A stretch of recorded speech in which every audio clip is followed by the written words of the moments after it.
দেখুন, দক্ষিণ চব্বিশ পরগনা জেলা পরিষদের সহযোগিতা আর্থিক সহযোগিতায় এবং আমাদের এই জেলার বিশেষ সেচের কর্মাধ্যক্ষ তার তত্ত্বাবধানে সম্ভবত দক্ষিণ চব্বিশ জেলা পরিষদ ওন ফান্ড থেকে এই অ্যাম্বুলেন্সটাকে কেনা হয়েছে।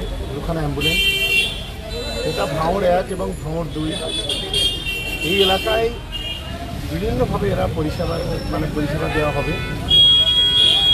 এবং এখানে শুধুমাত্র তেলের পয়সাটা, ড্রাইভারের পয়সাটা, এটা যাদের পেশেন্ট বা যারা নিয়ে যাবে তাদের এইটুকুই দিতে হবে। বাদবাকিটা কোনো গাড়ি ভাড়া, অ্যাম্বুলেন্সের কোনো ভাড়া লাগবে না। এবং আমাদের একটা হেল্পলাইন নাম্বার আছে, হেল্পলাইন নাম্বারটা হলো 9083 1212 1213 9083 এই নাম্বারে ফোন করলে ভাঙড় 1 নম্বর এবং 2 নম্বর ব্লকের যে কোনো প্রান্তে যে কোনো মুহূর্তে এই অ্যাম্বুলেন্স পৌঁছে যাবে। কিন্তু যে ক্ষেত্রে যে সমস্ত রুগীদের এই যে তেলের পয়সা বা ড্রাইভারের পয়সা দেওয়ার সামর্থ্য নেই, তাদের ক্ষেত্রে কি পরিষেবা পাবেন না তারা?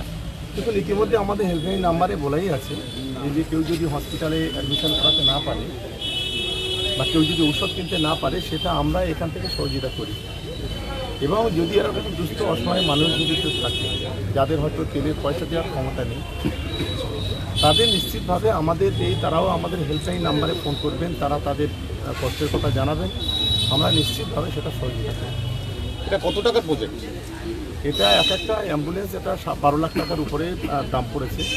দুটো মিলিয়ে প্রায় 25 লাখ টাকা এই দুটো অ্যাম্বুলেন্স আমাদের কেনা হয়েছে সরকারিভাবে। আগামী দিনে কি আরও কি এরকম অ্যাম্বুলেন্স পরিষেবা আরও কি বাড়বে? যেমন ইতিমধ্যে আমরা বলেছি যে বিশেষ করে আমি ক্যানিং পূর্ব বিধানসভার পক্ষ থেকে আমরা 4টে অ্যাম্বুলেন্স নেব আমার বিধায়ক কোটা থেকে। সেখানেও 4টে অ্যাম্বুলেন্স এই ভাঙড় 1 নম্বর, ভাঙড় 2 নম্বর, ক্যানিং 2 এই এলাকায় আমাদের হেল্পলাইন নাম্বারে ফোন করলেই তারা সেখানে পৌঁছে যাবে। এটাও আমাদের টার্গেটের মধ্যে আছে। শুধু অ্যাম্বুলেন্স পরিষেবা নয়, আমাদের মাননীয় মুখ্যমন্ত্রী মমতা বন্দ্যোপাধ্যায়ের নেতৃত্বে এবং অভিষেক বন্দ্যোপাধ্যায়ের দক্ষ সেনাপতিত্বে আজকে যেভাবে বাংলার সঠিকভাবে উন্নয়নটা হচ্ছে, সে স্বাস্থ্যক্ষেত্রে বলি, সামাজিক ক্ষেত্রে বলি, কৃষিক্ষেত্রে বলি, বিভিন্ন পরিষেবা বলি, এটা বিগত সময়ে আমরা কখনোই বাংলাতে দেখি। এবং আমাদের মাননীয় মুখ্যমন্ত্রী এটাই শিখিয়েছেন আমাদের যে মানুষের পাশে থাকো, এটাই হচ্ছে সবথেকে বড় মন্ত্র। সেই বাস্তবিকতা নিয়ে, সেই মানসিকতা নিয়ে আমরা কিন্তু এই কাজ করি।